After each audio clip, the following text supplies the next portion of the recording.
نعرہ تکبیر، نعرہ رسالت، نعرہ حیدری۔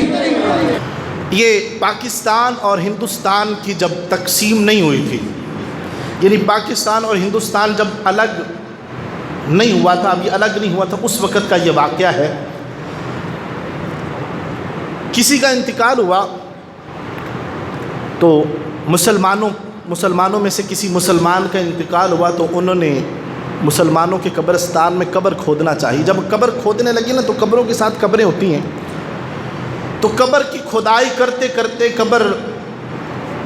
کشائی کرتے، قبر کھولتے ہوئے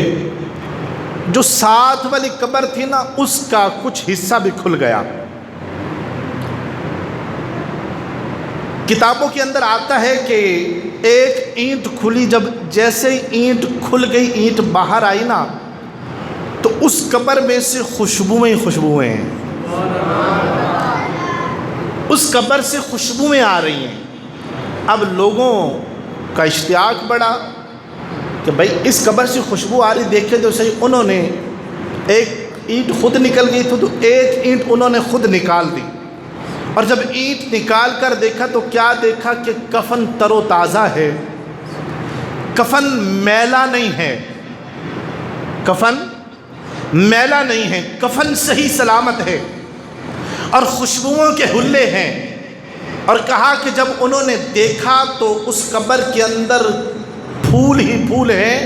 جن کی ٹہنیوں یعنی شاخیں لگی ہوئی ہیں گلاب کے پھولوں کی، جن پر پھول ہی پھول ہیں، گلاب کے تازہ پھول ہی پھول ہیں، اور خوشبو ہی خوشبو ہے، تر و تازہ پھول لگے ہوئے ہیں، اگے ہوئے ہیں۔ ان کا اشتیاق مزید بڑا، کہا کہ مرنے والے کا کفن بھی سلامت ہے اور قبر میں تازے پھول اگے ہوئے ہیں، پتہ تو کریں کہ یہ قبر والا خوش نصیب کون ہے، قبر والا خوش نصیب کون ہے، دیکھے تو صحیح اس قبر والے کی خوش قسمتی کا،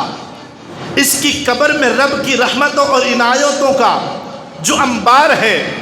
اس کی وجہ کیا ہے۔ لوگوں نے اس قبر کی نشاندہی کرتے ہوئے اس قبر کے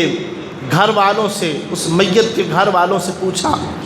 تو اس مرنے والے کی زوجہ ملی جو بوڑھی ہو چکی تھی۔ کہا کہ آج ہم قبر کھود رہے تھے اپنی میت کو دفن کرتے ہوئے، تو تمہارے شوہر کی قبر کھل گئی، ہم نے یہ دیکھا ہے، تو بتاؤ کہ تمہارا شوہر کون سا عمل کرتا تھا جس کی برکت سے اللہ خالق کائنات نے یہ انعام عطا فرمایا۔ تمہارا شوہر کون سا عمل کرتا تھا جس کی برکت سے اللہ خالق کائنات نے یہ انعام عطا فرمایا ہے۔ وہ بوڑھی خاتون کہنے لگی، میرا شوہر کو ظاہراً کوئی ایسا عمل تو نہیں تھا،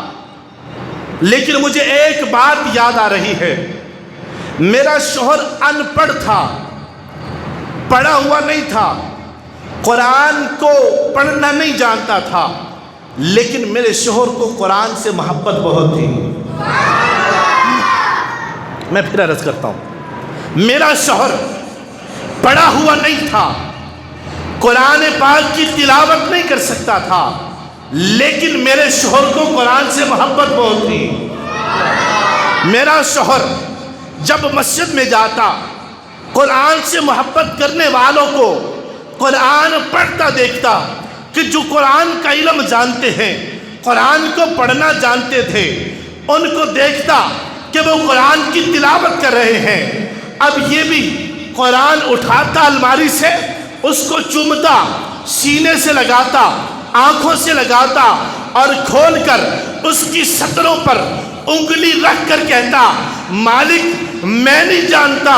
یہ کیا لکھا ہے، کیونکہ میں پڑھا ہوا نہیں ہوں، مالک میں نہیں جانتا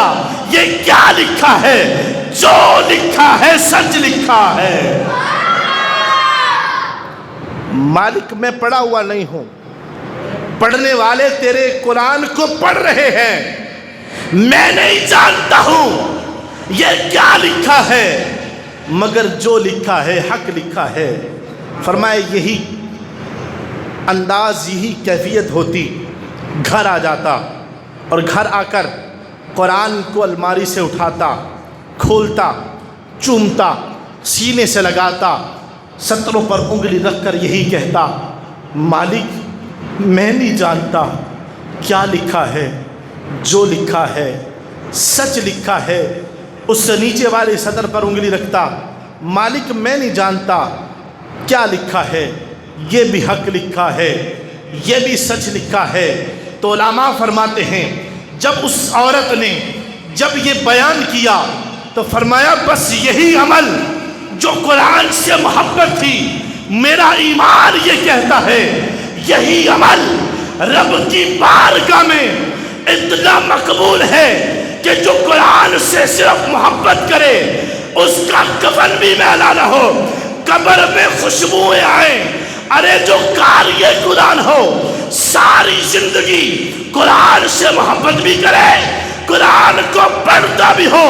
ارے قرآن سے محبت کرنے والے کا یہ مقام ہے جو قرآن کا حافظ بھی ہو، عالم بھی ہو، اللہ قبر بھی اس کی کیسے منور فرمائے گا، میدان محشر میں بھی اسے کس نے انعامات